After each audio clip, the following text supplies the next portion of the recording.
যারা টাকলু মাথা শাহরিয়ার মুরগার কবিরের মতন ইসলামকে নিয়ে কটাক্ষ করে ওরা বুদ্ধিজীবী নয়। যারা আসমান জমিনের বিষয়গুলো চিন্তা করে, যারা আসমানের মালিকের জিকিরি করে, জমিনের মালিকের জিকিরি করে, ওরাই সবচাইতে বুদ্ধিজীবী। যারা দুনিয়া দিয়ে জান্নাত কামাই করে ওরাই বুদ্ধিজীবী। কথা করতে কিনা? ওরা বুদ্ধিজীবী হয় কি কইরা আপনি কম? ওরা তথ্যমন্ত্রী হয় কি কইরা? তথ্য প্রতিমন্ত্রী। আর আমি বলি তথ্য প্রতিবন্ধী মন্ত্রী। কথা কন ঠিক কিনা? প্রতিবন্ধী হওয়ার কারণে ইসলামকে নিয়ে বান্দরামি করে। কথা কন না কেন? কি খারাপ লাগতেছে? তার চাইতে ভালো ভালো নেতা কিশোরগঞ্জে আছে, ওরা ইসলামকে ভালোবাসে, ওরা কোরআনকে ভালোবাসে, ওরা আলেমদেরকে ভালোবাসে। কখনো আলেমদেরকে দাড়িওয়ালা টিপওয়ালা বলে গালি দেয় না। কথা কন ঠিক কিনা? ওদের দ্বারা কখনো মাহফিল বন্ধ হয় না। কথা কন ঠিক কিনা? এরা বলে বুদ্ধিজীবী, এরা ছাগল কোথাকার। প্রধানমন্ত্রী সফরে গেছে আর ও নিজের এখন প্রধানমন্ত্রী ভাবতে আছে। কথা কন না কেন? যেই বনে বাঘ নাই সেই বনে শিয়ালি বাঘ। কথা কন ঠিক কিনা? ঘটনাক্রমে পীর সাহেব হুজুর বললেন, কিরে খাগড়াছড়ি কক্সবাজার তো আমার মুরিদান আছে, তাহলে একটা কাজ কর, যেহেতু আমি বুড়া হইয়া গেছি, আগামী সামনের মাসে আমার খাস মাহফিল আছে, যেমন বিশ্ব ইজতেমার খাস মাহফিল আছে, আছে না? আছে না? খাস একটা ডেট দেওয়া হয় না? চরমনার হুজুরের মাহফিল আছে। বাংলাদেশে অসংখ্য হক্কানি দরবারের হক্কানি মাদ্রাসার মাহফিল হয়। তো পীর সাহেব হুজুর বললেন, বাবুরে এই বছর তো আমি যাইতে চাইতাম না, তুই একটা কাজ কর, তুই যেহেতু আমার বিশ্বস্ত মুরিদান, তুই কক্সবাজার যাবি, খাগড়াছড়ি যাবি, আমার মুরিদদেরকে বলে দিবি আমি এই বছর ওদের এলাকায় যাইতে পারবো না, ওদেরকে বলিস আমার এলাকায় অমুক মাহফিলে আইতে। এই বিশ্বস্ত মুরিদান ও এলাকায় গেছে, এলাকায় গিয়া শোনান আর পীর সাহেব হুজুর আইতে পারতো না, শরীর বালা না। আর পীর সাহেব হুজুর কয়া দিছে, পীর সাহেব হুজুর পরিবর্তে তোমরা সকলে আমার কাছে মুরিদ হইতা। দেখছেন নি কারবার? বাটফার কারে কয়? ওইখানে কি ওই জায়গার মুরিদ হয়ে গেছে। হুজুরে দিল কি দায়িত্ব আর হে পালন করলো কি দায়িত্ব? প্রধানমন্ত্রীর দায়িত্ব দিয়ে গেল, সফরে গেল, আর নিজে প্রধানমন্ত্রী সাইজা দুদিন পরে বান্দরামি করে ইসলাম নিয়ে। কথা কন ঠিক কিনা? আমার মনে হয় আর বেশি সময় নাই। কথা কন ঠিক কিনা? এই মেন্টালে আপনার পাবনা পাগলখানায় রাখলেও কাম হইতো না। এটা বিভিন্ন এলাকায় ফুলাফান যে ওই যে আমাদের বাচ্চাগুলো যে পেশাব করে, ওই পেশাব দিয়ে তারা গোসল করানোর দরকার। কথা কন ঠিক কিনা? কারণ ওর পাবনার পাগলখানার চিকিৎসা ওরা ধরবে না, ওরা এটাই ধরবে। কথা কন ঠিক কিনা?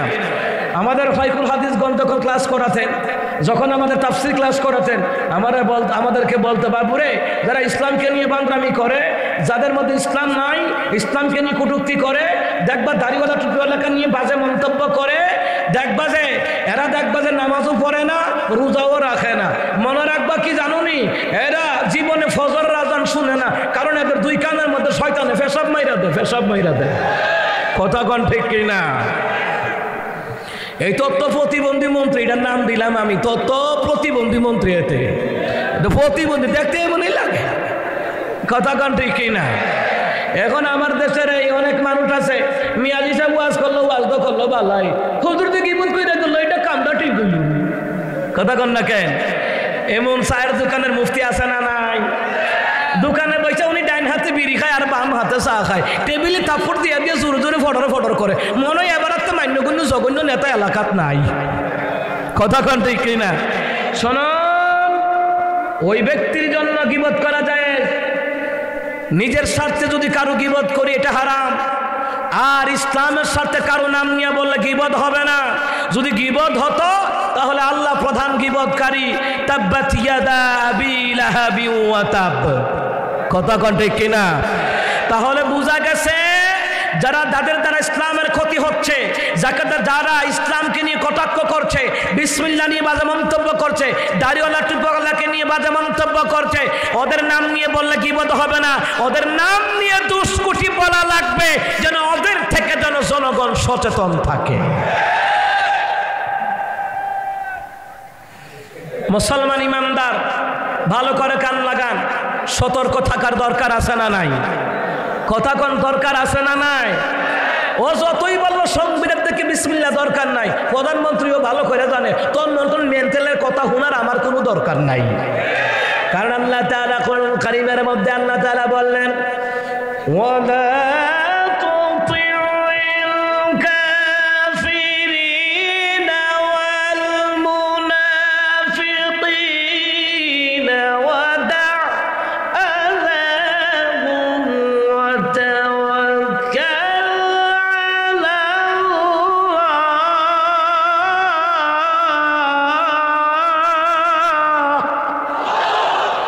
আল্লাহ তাআলা বললেন ও নবী আপনি কাফেরদের কথায় ইতাআত করবেন না, কাফেরদের কথায় আপনি অনুসরণ করবেন না, এমনকি মুনাফিকদের কথায় অনুসরণ করবেন না। প্রধানমন্ত্রী জানে টাকলু মাথার তথ্য প্রতিবন্ধী মন্ত্রী অজেম মুনাফিক, ওই মুনাফিকের কথায় প্রধানমন্ত্রী কান দেন নাই। এই জন্য প্রধানমন্ত্রী সংসদে বিসমিল্লাহির রহমানির রহিম সংবিধানে বহাল রেখেছে। আল্লাহু আকবার। ও মুসলমান ইমানদারেরা ভালো করে কান লাগান, যারা ইমানদার মুত্তাকি আল্লাহওয়ালা নবীওয়ালা, যারা কোরআন প্রেমিক ইসলাম প্রেমিক, ওরা ইসলামের জন্য কোরআনের জন্য জীবন দিতে পারে। আসমানের মালিক আল্লাহ, ওই আল্লাহর দ্বীন ইসলামকে জিন্দা করার জন্য তারা জীবন দিতে পারে। কথা বলে ঠিক কিনা? এই জন্য মুসলমান ইমানদাররা ভালো করে কান লাগান। রব্বানা মা খালাকতা হাযা বাতিলান সুবহানাকা ফাকিনা আযাবান নার। হে আমাদের রব, আসমানের মধ্যে যা কিছু আছে, জমিনের মধ্যে যা কিছু আছে, অনর্থক বানাও নাই। ও আল্লাহ, আমরা তোমার তাসবিহ করি, তোমার জিকির করি, তোমার নামে তাসবিহ করি।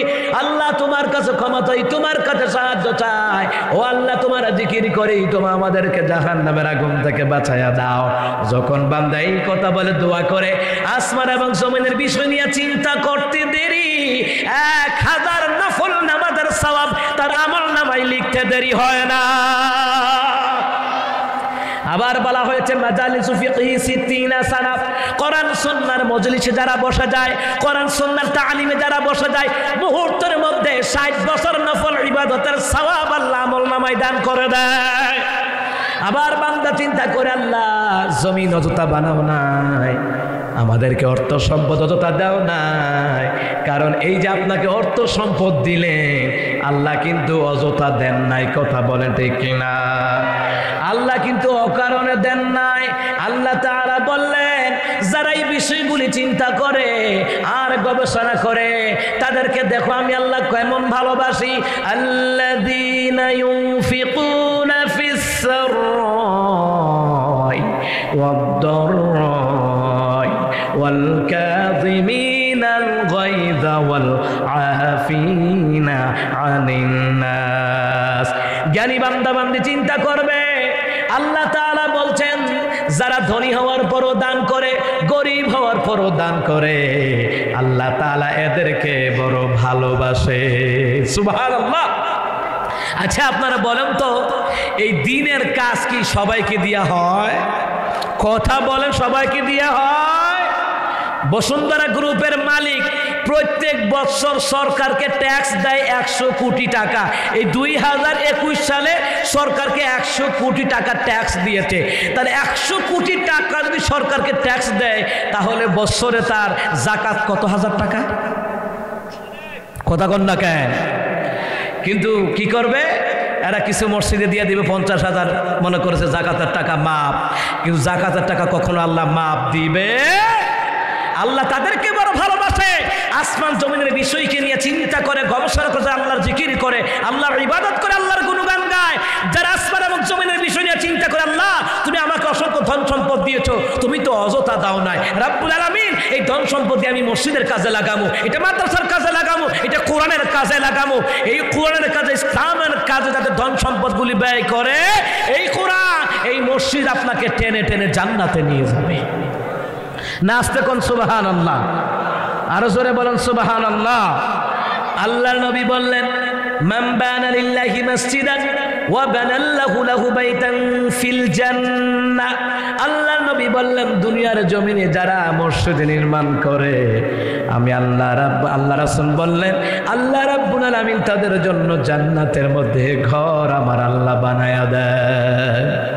সুবহানাল্লাহ বলতে মন চায় না? কোথায় কিশোরগঞ্জবাসী? রসুল তো এমন কথা বলেন নাই যে মাজার বানাও জান্নাতে ঘর বানাবে, কবর ফাঁকা করো জান্নাতে ঘর বানাবে। রসুল বলেছেন মসজিদ বানাও আল্লাহ জান্নাতে ঘর বানাবে, কিন্তু মসজিদের জন্য জায়গা সংকুলান হয় না, মসজিদের জায়গার দরকার জায়গা দেয় না, কিন্তু মাজারের জন্য 200-300 জায়গা দিয়ে দেয় উরুসে মুবারক করার জন্য। কথা কোন ঠিক কিনা? এমন মানুষ আছে অসংখ্য টাকা পয়সা আছে, অর্থ সম্পদ আছে। আমার প্রিয় বাবারা ভাইয়েরা, এই বাগে জান্নাত জামে মসজিদের এই মসজিদের জন্য একটা জায়গারও দরকার।